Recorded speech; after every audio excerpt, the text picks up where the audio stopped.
Hi, I'm George Crump, lead analyst with Storage Switzerland. We're at Dell World 2014.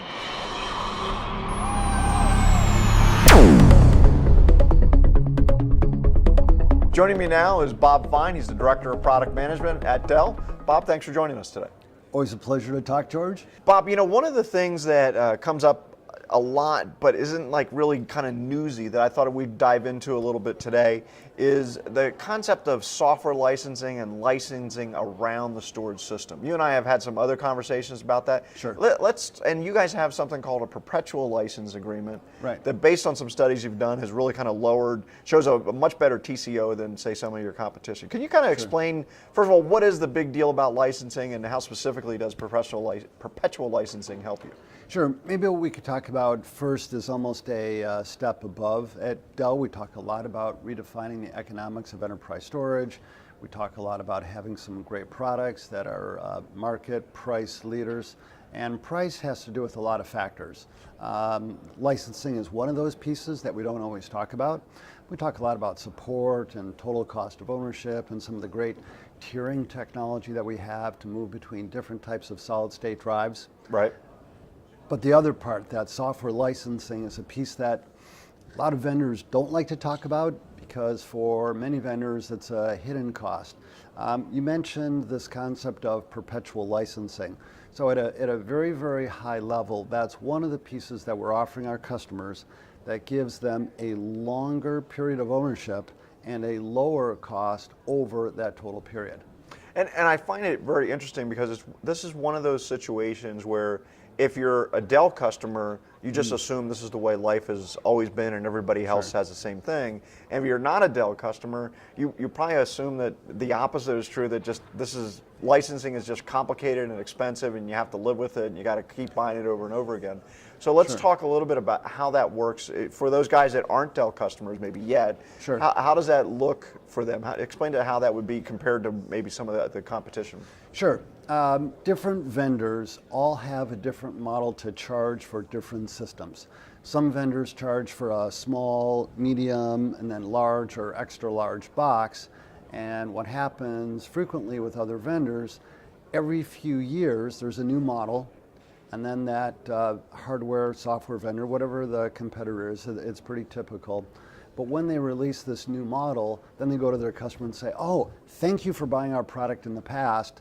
Now we've got this new product. Oh, you want all those features, you want the new hardware interface, whether it's a server connect or a drive interconnect.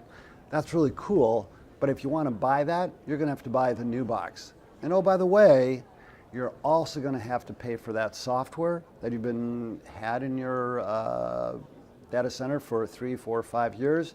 You're going to have to pay for that again. And that just adds a huge, huge cost. So one of the things that we're doing within the Dell storage portfolio is that we have this concept, as you mentioned, called perpetual licensing. And what we mean by that is that the software stays with the system. So customers can upgrade certain parts of the system, controller, drives, etc. And when they do that, they can bring a lot of the componentry up to current levels without buying the software again and again and again.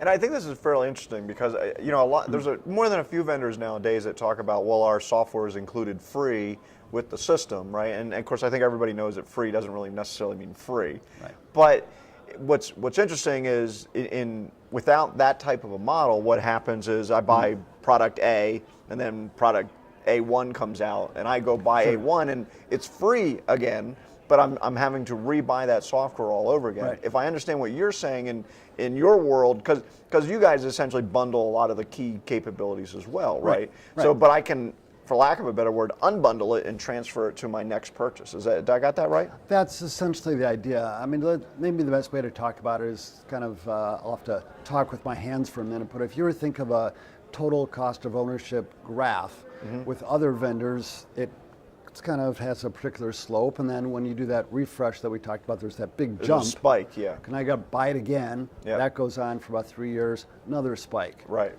Whereas what we've been talking about with this perpetual licensing, because it's tied to the system, not any particular controller, components can be upgraded, and now that TCO cost, that curve, There's still a slight increase as the system gets bigger. Some of the software fees do go up, but you avoid those big spikes. Net, other vendors have those big spikes. With a Dell storage model, the total cost line is flatter and it's got a lower slope. And I think that what's interesting about this is you guys really kind of have the data to back this up, because I know I talk to Dell storage customers all the time that are running on relatively old gear, Sure. And they haven't had to face these spikes that we're talking about, right? Yeah, roughly speaking, we've had this validated by other analyst firms, roughly. Another vendor, they typically see about 3.5 years of life, whereas with the Dell storage product, customers get about a 7 years useful life. So that's a dramatic model. That's a significant difference. And also, the other part we should talk about, that's the other kind of dirty secret, is, well, what's the cost to the IT data center when they have to go through this new platform upgrade? What's that downtime cost? What's the cost per hour to take out an old system and bring in a new one? Right. Whereas the Dell model is, no, let's make a iterative upgrade, Right. Bring what they have up to the current level and avoid that downtime cost. So there's the software licensing, which brings a lower overall cost, and we're avoiding the downtime of these typical forklift upgrades. And for many customers, you probably know it, what's the cost downtime per hour?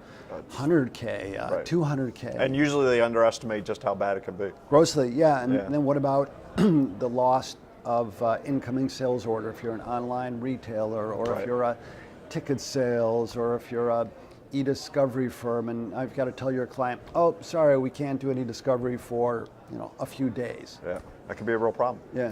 Yeah. Well, Bob, thanks for joining us today. Always glad to. Thanks, George. Yep.